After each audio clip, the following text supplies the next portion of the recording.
Miss হবে না আপনার পছন্দের টিভি শো। দেখুন জি5 অ্যাপে একদম ফ্রি। ফুলকির কথা বেশি শুনো না কিন্তু, হাতে পড়বে টেরও পাবে না, খুব সাবধান। এই না না দাদা ভাই, তুমি স্যারের কথা শোনো না, তুমি দিয়ে দাও। আরে ফুলকি, কি খবর, কেমন আছো বলো? আমার খবর তো খুব ভালো দাদা ভাই। স্যার আমাকে খাইয়ে দিচ্ছে, আদর করে জড়িয়ে ধরছে, খেয়াল রাখছে। ফুলকি দাস খুব খুশি। ব্যাস, তাহলে তার কোনো কথাই নেই। আচ্ছা দাদা ভাই, তুমি বলো, তুমি কেমন আছো? দিদি কোথায়? পারমিতা একটু অষ্টমে গেছে। দিদিকে কোনো উপহার টুপহার দিলে নাকি? সামনে কিন্তু ভালোবাসার দিন, কিছু কিনেছো? আচ্ছা, তা তুমি কি এটা জানার জন্যই ফোন করেছিলে? আরে বাবা, ফুলকি দাসের চোখ অপারেশন হয়েছে ঠিক, কিন্তু একটা দায়িত্ব আছে তো, কিছু কিনো। আরে বাবা, কিনেছি। হ্যাঁ? কিন্তু ফুলকি, দেওয়ার সাহস পাচ্ছি না। কি কিনেছো গো? একটা শিফন শাড়ি কিনেছি। শাড়িটা কিন্তু দারুণ। পারমিতা সাধারণত এরকম শাড়ি পরে না। আচ্ছা হ্যাঁ, পারমিতা একটা এনজিও জয়েন করছে। এই এনজিওটা মেয়েদের জন্য অনেক কাজ করে। এটা একটা উপহারই বলতে পারো। সত্যি? বলো, নতুন চাকরি পাওয়ার খুশিতে দিচ্ছ। এবার একটা এস পাও, নয়তো ওস পার করতেই হবে। হয় দিদি তোমার শাড়িটা পরবে, নয়তো তোমার বকুনি দেবে, মাঝখানে তো আর কিছু হবে না। কি বলছে পাকা ফুলকি দাস? লভগুরু হয়ে গেছে নাকি? ওস্তাদির তো শেষ নেই একেবারে। আচ্ছা স্যার, আপনি কি করে বুঝবেন বলুন তো দাদা ভাইয়ের অবস্থাটা? বেচারা উপহার তো কিনে ফেলে, কিন্তু সাহস করে আর দিতে পারে না, বকুনি খাবে বলে। আচ্ছা, হ্যালো হ্যালো দাদা ভাই, বলছি তুমি এবার একটু সাহস করে দিদিকে শাড়িটা দিয়েই দাও। অংশদা, ফুলকির কথা বেশি শুনো না কিন্তু, হাতে পড়বে টেরও পাবে না, খুব সাবধান। এই না না দাদা ভাই, তুমি স্যারের কথা শোনো না, তুমি দিয়ে দাও। আচ্ছা ঠিক আছে ঠিক আছে, আমি ছাড়লাম। আপনিও না স্যার? অংশু, চলো এবার বেরোই। জানো তো কেমন একটা অদ্ভুত লাগছে, মনে হচ্ছে আজ তো একটা চাকরি পেয়ে গেলাম। হ্যাঁ, পারমিতাকে এরকম উচ্ছল আগে কখনো দেখিনি।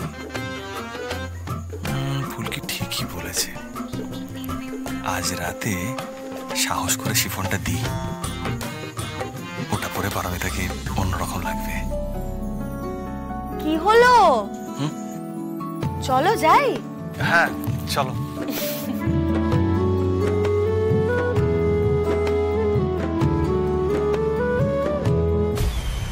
দাদা, আপনি আপনি আমাদের এই অফিসে আসতে বলেছিলেন, তাই এলাম। আগে আসিস কেন তোর? আমি তো আগে বলেছিলাম আসতে নবাবগঞ্জে, রওনা হসনি কেন? একে তো মিশন ঝোলালি, তার উপর কথার অবাধ্য হয়ে পুলিশের নজর নিজেদের উপর পড়ালি, কত বড় অপদার্থ তোরা। দাদা, আসলে টিকিটটা পাইনি, সেই কারণে। কে? হ্যাঁ, কে? টিকিট পাওনি? টিকিট পাওনি? লরির মাথায় করে আসতে, বাসে করে চলে আসতে, বাই রোড হেঁটে চলে আসতে। কত বড় লাঠের বাট, কত বড় লাঠের বাট, টিকিট কেটে ভদ্রলোকের মতো আসতে হবে? দাদা, বেআইনি ভাবে আসতে গিয়ে ধরা পড়ে যেতাম, তাই এই নামে টিকিট কেটে এসেছি। দারুণ করেছো কাকা, দারুণ করেছো, দারুণ করেছো। বেশি বুদ্ধি হয়ে গেছে। হ্যাঁ, তো যখন বুদ্ধি, ফুলকি দাস বেঁচে আছে কেন? কিসের জন্য বেঁচে আছে ফুলকি দাস? হ্যাঁ, তোর অপারেশন নিশ্চয় হয়ে গেছে। এরপরে ডাব ডাব করে আমার দিকে তাকিয়ে দেখবে আর ভাববে কি করে আমাকে কোনটা করা যায়, এর উত্তর কে দেবে? কে দেবে আর উত্তর? দাদা, অন্যায় হয়ে গেছে দাদা, সুমিতকে ছেড়ে দিন, অন্যায় হয়ে গেছে। হ্যাঁ, হয়ে গেছে, অন্যায় হয়ে গেছে, অন্যায়। দিল্লি পুলিশের নজরের আওতায় এসছো, কোনো ধারণা আছে কি হবে? পান্ডেজি, পান্ডেজি কি করতে পারে কোনো সেন্স পর্যন্ত তোমাদের নেই। নবাবগঞ্জে এসে ক্ষমতায় থাকা রুদ্ররূপ সান্যালকে থানায় নিয়ে গেছিল ওরা, থানায়।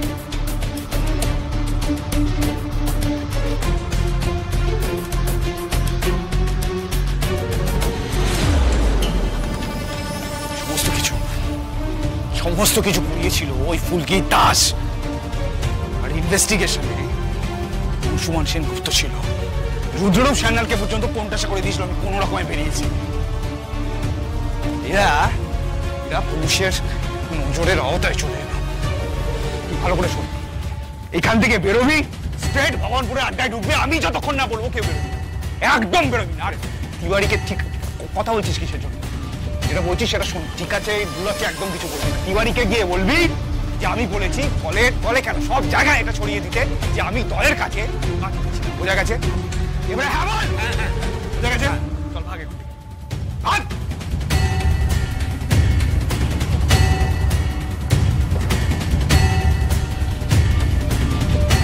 বড়বাবুকে বলতে হবে অংশুমান সেনগুপ্তকে যেন একটু হাতের মুঠোর মধ্যে রাখে।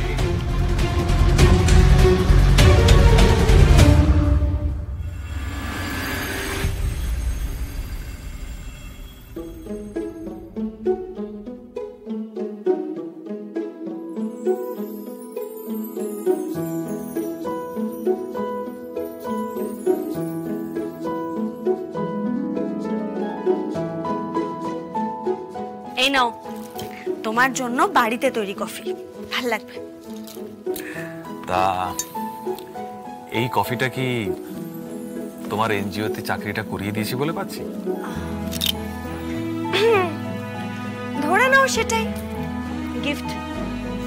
তাহলে তো শুধু কফিতে হবে না, হ্যাঁ আমার আরো কিছু চাই। আরো কিছু? তা কি চাই শুনি? 1 মিনিট।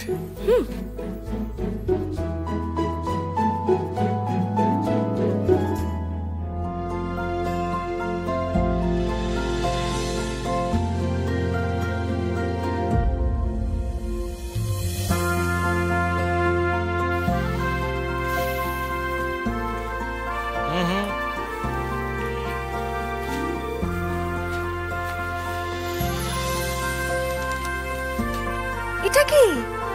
নিজেই খুলে দেখো।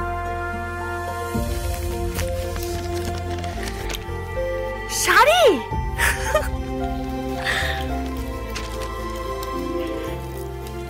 এটা পরে এসো।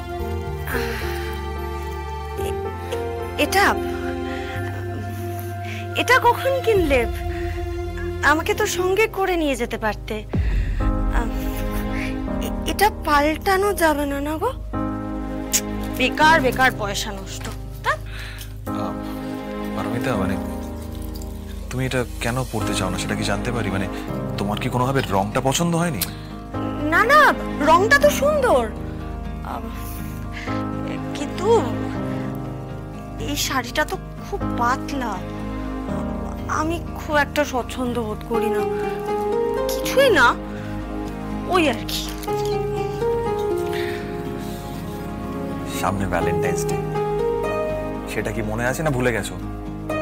এই অংশু, আমার না এইসব ভ্যালেন্টাইন্স ডে মনে থাকে না। আমাদের এটা বয়স নয় গো ভ্যালেন্টাইন্স ডে পালন করা। সত্যি বাবা, মানে তুমি কি নিজেকে বুড়ি ভাবছো নাকি? মানে আমার তো মাথাতেই ঢুকছে না। আমি তো কোনো কারণই খুঁজে পাচ্ছি না পারমিতা।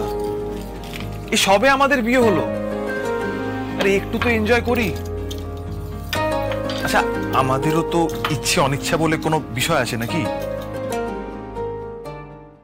জি5 ডাউনলোড করুন আর সব এপিসোড দেখুন একদম ফ্রি।